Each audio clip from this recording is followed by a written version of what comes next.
Hi, my name's Josie and I'm a writer, and this is my first video on my writing YouTube channel. So I'm really excited, kind of nervous. I've been wanting to make a channel like this for a really long time because I've really enjoyed watching writing, but also like booktube content since like literally elementary school. But I've never found the right time to start this channel, and I've been pretty nervous because I don't know a lot about video editing and stuff, but I figure it's time to try and either succeed or fail. And it's really good timing because I'm going to be starting a new story soon for Nanowrimo. I know there's a lot of controversy surrounding Nanowrimo right now. This is mid-September 2024 that I'm filming this. And, whether or not things escalate and I decide not to use the website, I'll link stuff below about it. I don't really want to talk too much about it. But I just really like the challenge, and if you don't know what NaNoWriMo is, you try to write 50,000 words in the month of November. And I really like doing that challenge every year. It kind of just like forces me to focus on one story and really dedicate so much time to it. So whether I do it on the website or offline, kind of in my own journal, I'm going to be doing it this year. And I'm going to be doing this new story. So I figured now's my chance to record my journey from the very beginning all the way through to hopefully a finished, edited, polished draft, not only for anyone interested in watching it, but for my own posterity as well. So I thought I'd take this first video to kind of introduce myself and my background of the writing I've done up to now. I'm 26, so still pretty young. Hopefully you think so too. But as well, after that, I'll talk a bit more about the story I'm planning on writing. So I've been writing for a really long time. As a kid, I loved to read. Like I would literally, I think it was like grade 5, I would read like a book a day at least. I was super into it. I read all during school, after school, everything, around sports or what other extracurriculars I had. And I love to write, but I never really would get up to much. I'd write maybe a first chapter of a story and give up. But I remember in grade 6 kind of deciding that I was gonna really try and give it a shot.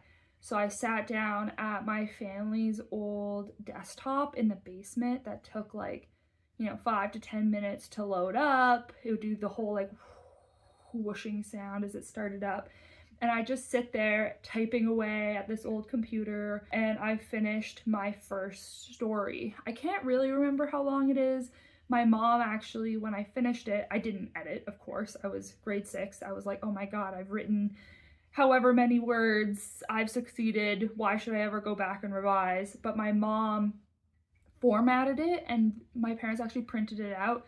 So it was really cool because I was able to bring to school these copies that I passed around to my friends and passed between my friends as they finished. And that was my first exposure to having people read my work, which was really, really exciting. And I think I still have maybe a copy at my parents' house if I ever want to go back to that.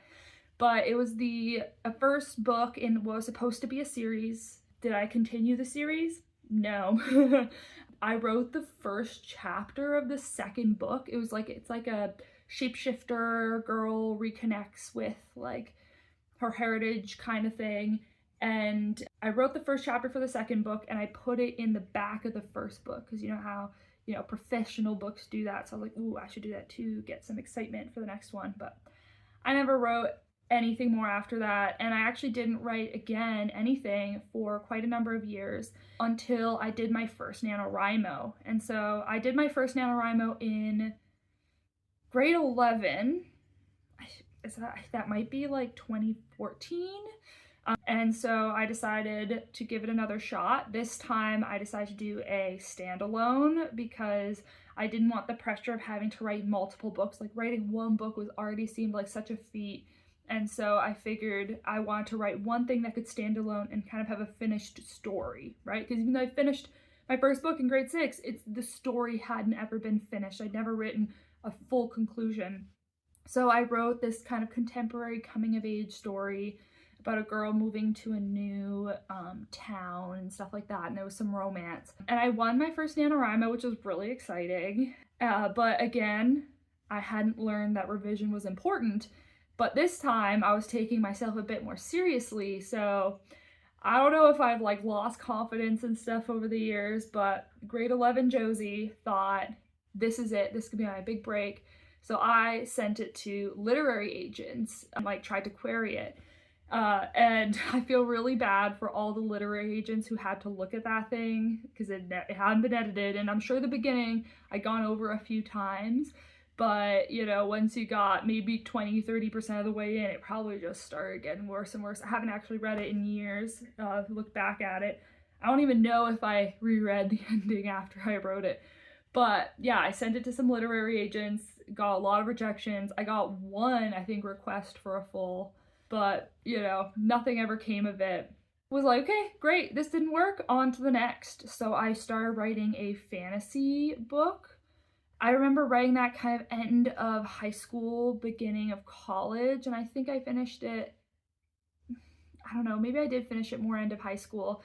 But it was the first book in I was hoping a trilogy. So fantasy, pretty typical about a girl, like a princess, going off to save her kingdom by going to this like rivaling kingdom to start a rebellion to prevent them from invading, that sort of thing. Very long, very drawn out, not super original, but I did edit for the first time. That was really exciting. But I remember wanting to see if I could self-publish it because I wanted to I wanted to share it, have other people read it. So I put it up on Amazon, and I think I pretty quickly took it back down again because I realized if I'm gonna put out a book 1, I needed to at some point write a book 2, and I was getting overwhelmed with college and stuff, and I kind of lost interest in trying to do that, and I didn't really want to have a first book out there and have people have that expectation.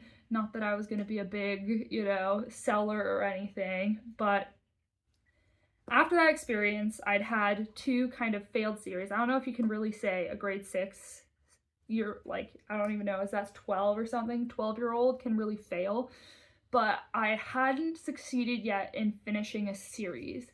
And I tried kind of a paranormal, coming of age contemporary, and a fantasy book. I needed to write off something that I could actually chew, right? Series weren't working, so I decided I wanted to write standalones, and I wanted to have these complete installments, single installments, and so I turned to another genre that I really love, and that is the thriller mystery genre. So I say thriller mystery because, you know, it's kind of like a spectrum of what you're focusing on. Is it these like thriller, adventure, spooky vibes, or this mystery solving, you know, a secret, putting clues together, and it can combine both, whatever. So I decided for my 2020 NaNoWriMo to write the first of these thrillers. And so I did it, I succeeded, I went and edited a ton. By this point, fall of 2020, when I did the NaNoWriMo, I'd finished college and I started my graduate program in science and oceanography. And I had gotten this opportunity to come up to Alaska, where I am now in Fairbanks. So I'm Canadian, which means I'm an international student. Part of my visa regulation restricts me from making any money outside of being like a research assistant or whatever associated with the university. Sorry, I'm getting some meows from the cat. But I couldn't even like think about self-publishing it or anything like that because it would have gone against my visa. So instead, I'm still in grad school. Spoiler alert, 2024, still in grad school. So I still can't technically make any money on my books yet.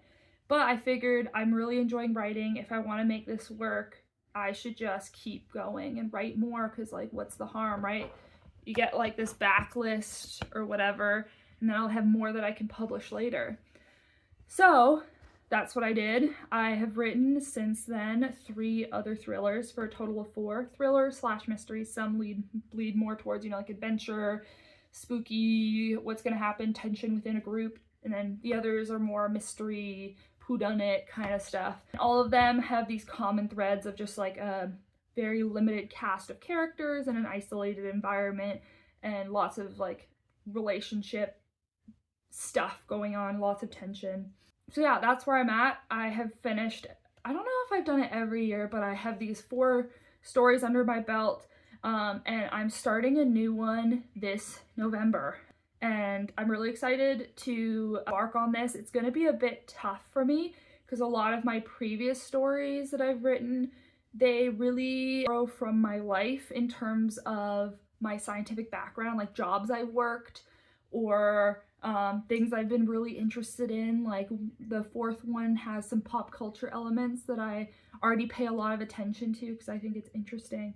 But this 5th thriller, it's going to be more of an adventure-y kind of thriller, is really pushing my boundaries a bit because I'm going to be using a setting and an expertise I know nothing about. So I'm writing a mountaineering thriller. So it's about a group of people who are entering this competition to see which group can kind of like summit this mountain first.